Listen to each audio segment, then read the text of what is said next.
बल्कि असली दान वो है जो अभाव होने पर भी किया जा सकता है। अपना लक्ष्य निर्धारित करना जरूरी है। अपना ध्यान किसी एक लक्ष्य पर इतना गहराई से लगाओ कि आपको बाकी कोई चीज दिखाई ही ना दे। जैसे महाभारत में अर्जुन को चिड़िया की आंख पर निशाना लगाना था, तो उन्हें चिड़िया की आंख ही नजर आ रही थी, न तो पेड़, न पत्ते, न ही चिड़िया का बाकी शरीर। आप वह बनते हो जो आप अपने आप को मानते हो। विश्वास एक बहुत ही ताकतवर चीज है। यह एक बीमार इंसान को भी ठीक कर सकती है, एक दुखी इंसान को खुश कर सकती है और नाकामयाब इंसान को तरक्की भी दिला सकती है। हर इंसान पहले अपने दिमाग को यह विश्वास कराता है कि वह कुछ बड़ा करने के लायक है और उसके बाद ही उसमें उस लक्ष्य को हासिल करने की हिम्मत आती है। डर हमारे ऊपर अगर हावी हो जाता है तो हमें अपनी क्षमताओं पर शक होने लगता है, और यह तब बाहर आता है जब हम या तो किसी परिस्थिति को पूरी तरह से समझ नहीं पाते, और यह डर हमें कायर बनाता है और अपने लक्ष्य से भटकाता है। इसीलिए हमेशा बुद्धिमानी और ज्ञान का पीछा करो, क्योंकि यही दो चीजें हैं जो हमें विपरीत परिस्थिति में बहुत ज्यादा सहायता करती हैं। आपका दिमाग या तो आपको आबाद कर सकता है या फिर बर्बाद। हर इंसान को अपने आप को अपने मन से ऊपर उठाना चाहिए, वरना वह आगे बढ़ने की बजाय पीछे गिरते जाएंगे। यह सच है कि मन हमारा सबसे अच्छा दोस्त भी बन सकता है और सबसे बुरा दुश्मन भी। अगर आप अपने मन के मालिक नहीं हो तो आप उसके गुलाम हो, और जो कि आपको धीरे धीरे बर्बाद कर देगा। इसी वजह से श्री कृष्णा हमें अपने अवचेतन मन को जागृत करने की बात कहते हैं। अपने इंद्रियों पर नियंत्रण रखना जरूरी है। हर ऐसी चीज जो हमें अपने लक्ष्य से भटकाती है, उसे लालसा बोला गया है। बच्चों को यह बात जरूर सिखानी चाहिए कि लक्ष्य हासिल करने के लिए मन को नियंत्रित रखना जरूरी कदम है।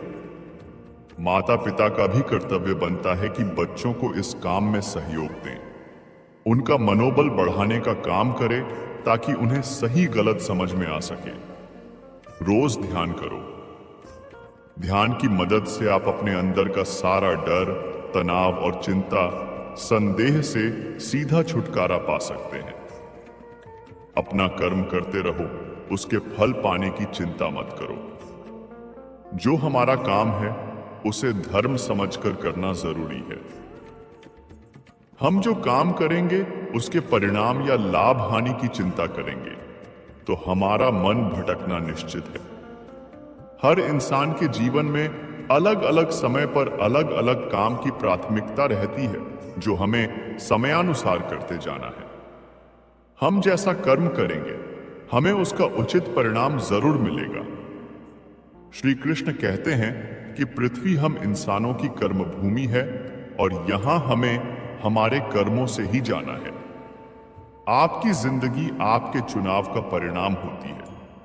हमारे पास वह शक्तियां हैं जो हमें विपरीत परिस्थितियों को बदलने का साहस देती हैं, क्योंकि हर इंसान अपने निर्णय का ही परिणाम पाता है। इसीलिए बच्चे जब बड़े हो जाते हैं तो उन्हें यह समझाना बहुत जरूरी है कि उन्हें ही अपनी क्षमता पहचान कर अपने जीवन की दिशा निर्धारित करनी है। यही दिशा जीवन में आने वाले समय में उस दिशा का परिणाम निर्धारित करेगा। आज के युग में भी रामायण और भगवत गीता में कही गई अच्छी बातों का उतना ही महत्व है। हमारे घर के बुजुर्गों तथा माता पिता का कर्तव्य बनता है कि वो अपने बच्चों को इनसे अवगत जरूर कराएं। हम नहीं कराएंगे तो कौन कराएगा? गीता यह जानने में मदद करती है कि धर्म क्या है। जो लोग यह नहीं जानते कि धर्म का अर्थ क्या है या इसका पालन कैसे किया जा सकता है, तो गीता वह है जिसे आपको पढ़ना चाहिए। गीता धर्म के हर पहलू और चरणों को दर्शाती है। यहां तक कि अगर आपके पास अपने स्वयं के धर्म के बारे में कोई प्रश्न है तो गीता भी इसे हल करने में मदद करती है। यह आपको विभिन्न योगों जैसे कर्म योग, ज्ञान योग, सांख्य योग और बुद्ध योग के बारे में बहुत सारी जानकारी बताता है।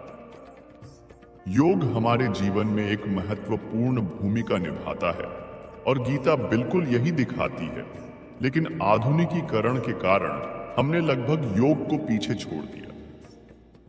तो यह विभिन्न प्रकार के योग सीखने में भी मदद करता है।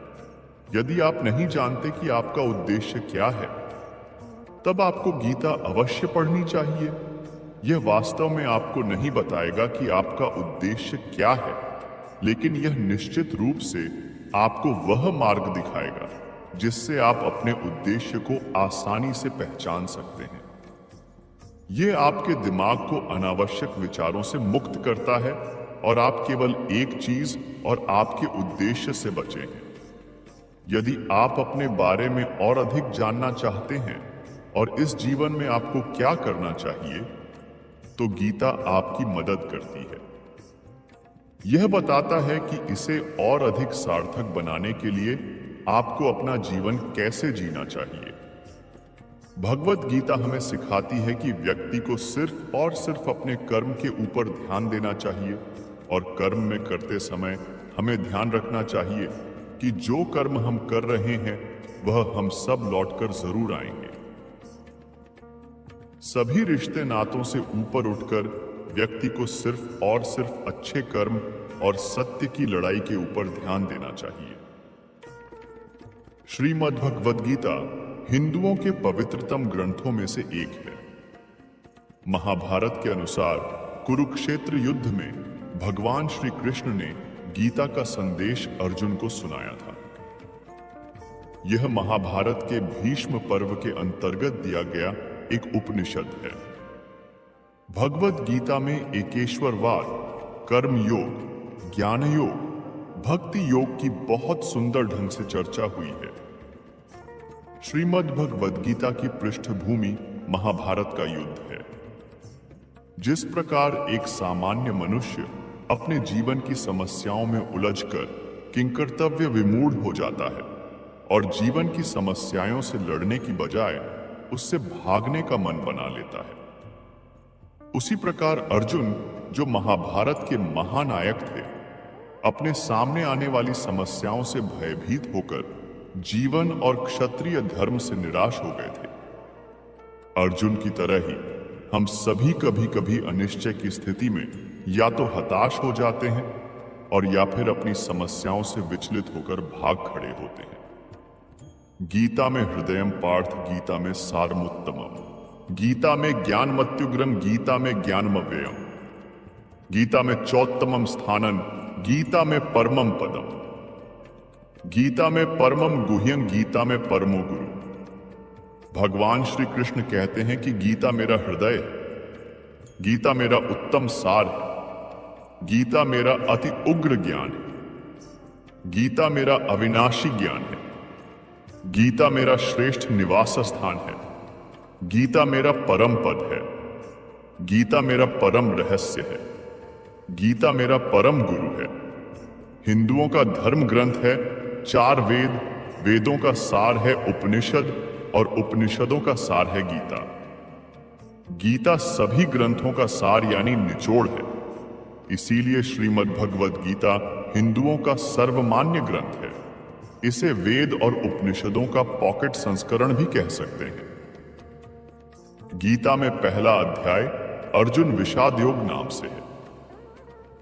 इस अध्याय में दोनों सेनाओं के प्रधान शूरवीरों की गणना, सामर्थ्य और शंख ध्वनि का कथन, अर्जुन द्वारा सेना निरीक्षण का प्रसंग और अपने ही बंधु बांधवों को सामने खड़ा देखकर मोह से व्याप्त हुए अर्जुन के कायरता, स्नेह और शोक युक्त वचन है।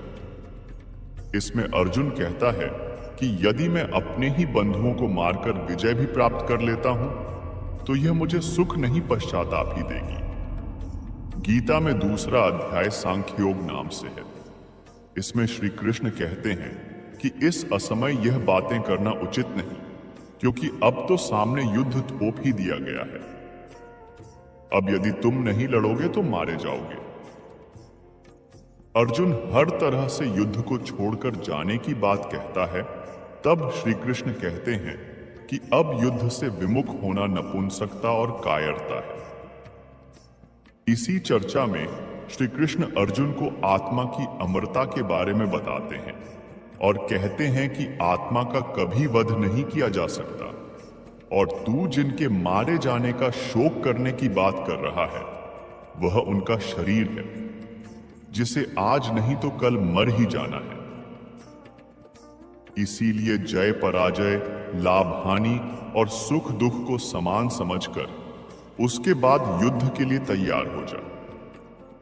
इसी अध्याय में श्री कृष्ण संख्योग और स्थिर बुद्धि पुरुष के लक्षण का वर्णन करते हैं।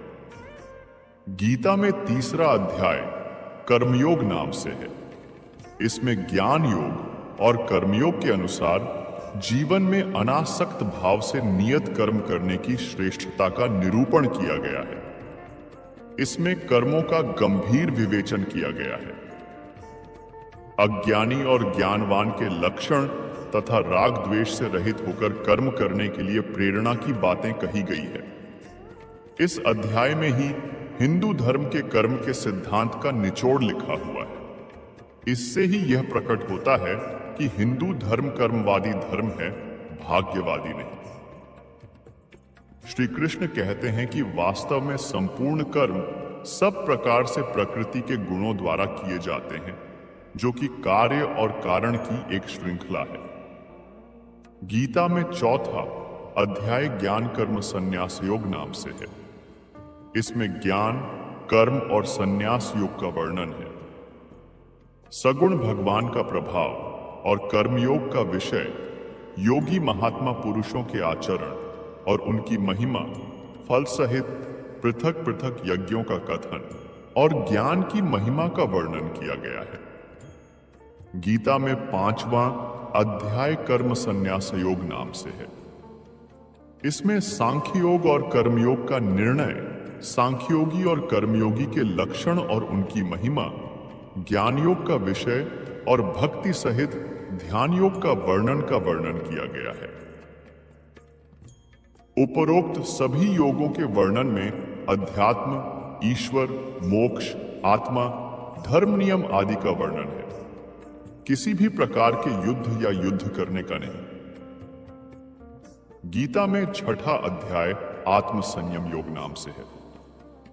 इसमें कर्मयोग का विषय और योगारूढ़ पुरुष के लक्षण, आत्म उद्धार के लिए प्रेरणा और भगवत प्राप्त पुरुष के लक्षण, विस्तार से ध्यान योग का वर्णन, मन के निग्रह का विषय, योग भ्रष्ट पुरुष की गति का विषय और ध्यान योगी की महिमा का वर्णन किया गया है। गीता में सातवां अध्याय ज्ञान विज्ञान योग नाम से है।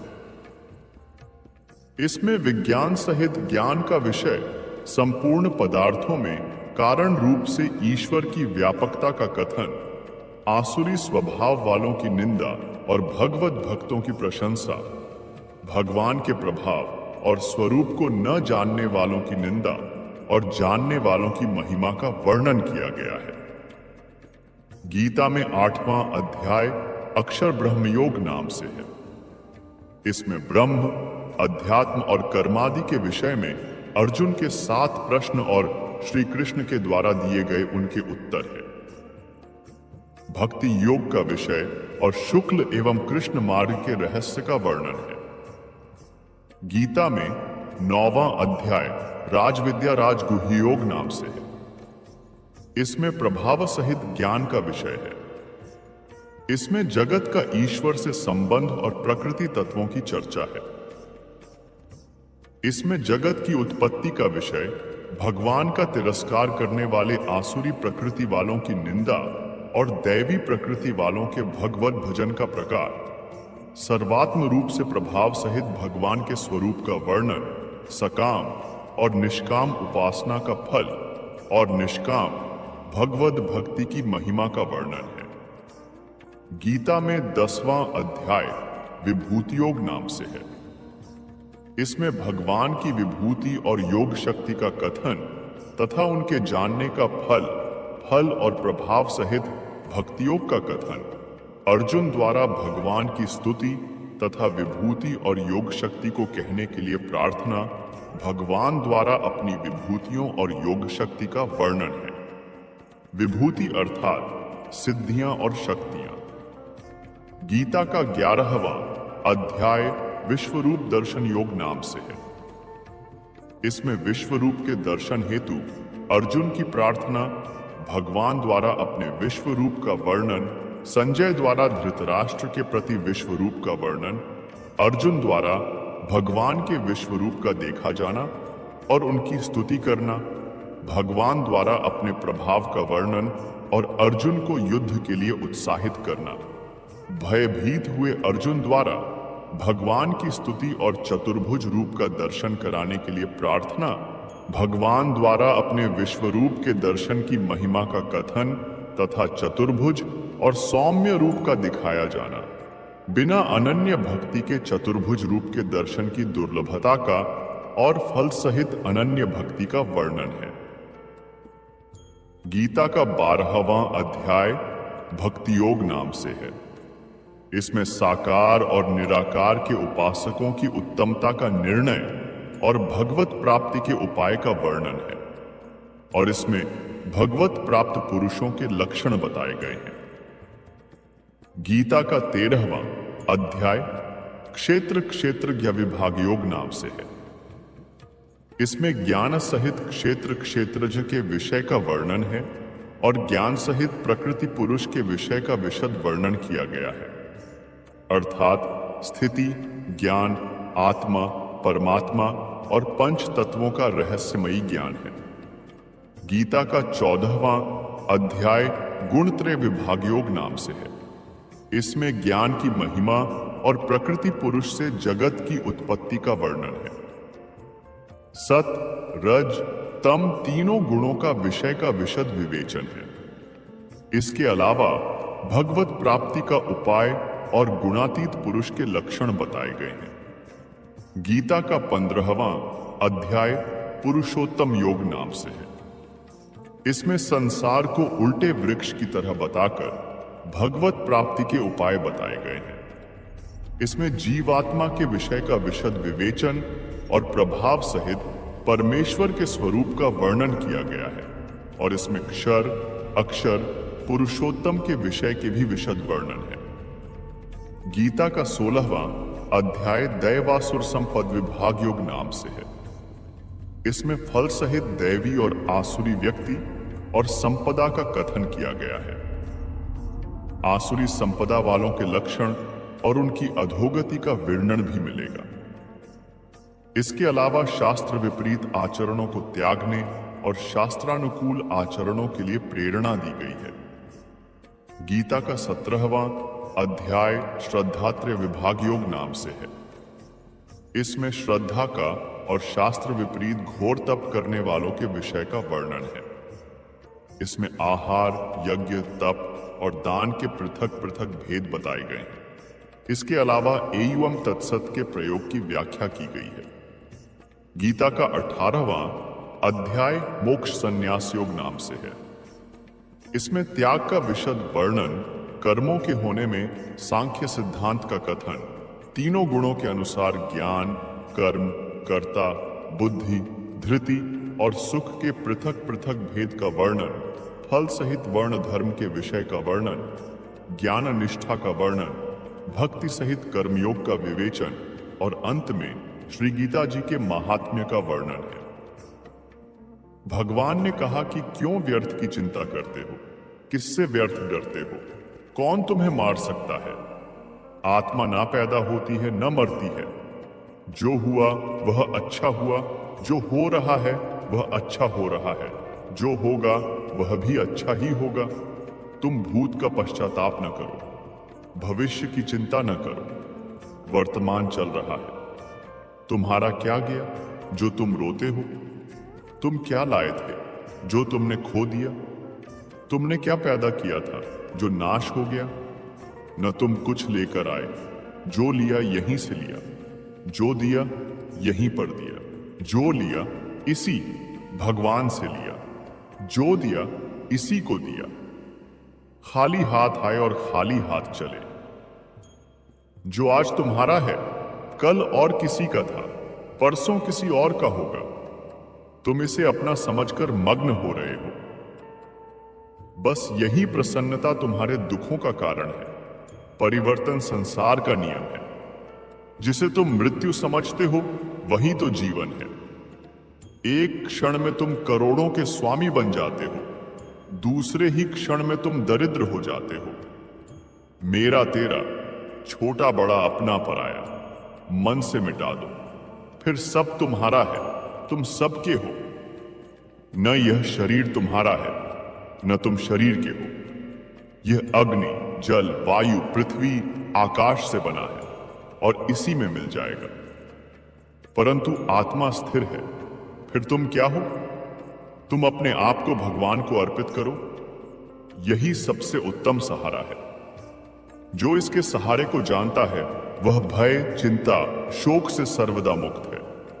जो कुछ भी तू करता है उसे भगवान को अर्पण करता चल। ऐसा करने से सदा जीवन मुक्त का आनंद अनुभव करेगा। मानव शरीर अस्थाई और आत्मा स्थायी है। जीवन का एकमात्र सत्य है, वो है मृत्यु। गुस्से पर काबू करना चाहिए, क्योंकि क्रोध से व्यक्ति का नाश हो जाता है। व्यक्ति अपने कर्मों को नहीं छोड़ सकता है। जो ज्ञानी व्यक्ति ज्ञान और कर्म को एक रूप में देखता है, उसी का नजरिया सही है। इंसान को अपने मन को काबू में रखना चाहिए। मनुष्य को पहले खुद का आकलन करना चाहिए और खुद की क्षमता को जानना चाहिए। खुद पर पूरा भरोसा रखे और अपने लक्ष्य को पाने के लिए लगातार प्रयास करें। अच्छे कर्म करें और फल की इच्छा ना करें। मनुष्य की इंद्रियों का संयम ही कर्म और ज्ञान का निचोड़ है। तनाव से दूर रहना चाहिए, क्योंकि तनाव इंसान को सफल होने से रोकता है। अपना काम को प्राथमिकता दें और इसे पहले करें। लोक में जितने देवता हैं, सब एक ही भगवान की विभूतियां हैं। जो लोग भगवान का सच्चे मन से ध्यान लगाते हैं, वह पूर्ण सिद्ध योगी माने जाते हैं। अपने काम को मन लगाकर करें और अपने काम में खुशी खोजें। किसी भी तरह की अधिकता इंसान के लिए बन सकती है बड़ा खतरा। दूसरी की भलाई पर ध्यान दे, सिर्फ अपना मतलब नहीं साधे। ईश्वर हमेशा मनुष्य का साथ देता है। संदेह की आदत इंसान के दुख का कारण बनती है। गीता सार का मुख्य संदेश में कर्तव्य, कर्म और त्याग के बारे बताया गया है। साथ ही ज्ञान, क्रिया और प्रेम पर भी काफी चर्चा की गई है। तो दोस्तों, ऐसे ही वीडियो और पाने के लिए हमारे चैनल को सब्सक्राइब करें और वीडियो अच्छा लगा हो तो कमेंट में जय श्री कृष्ण जरूर लिखें और वीडियो को लाइक करें। धन्यवाद।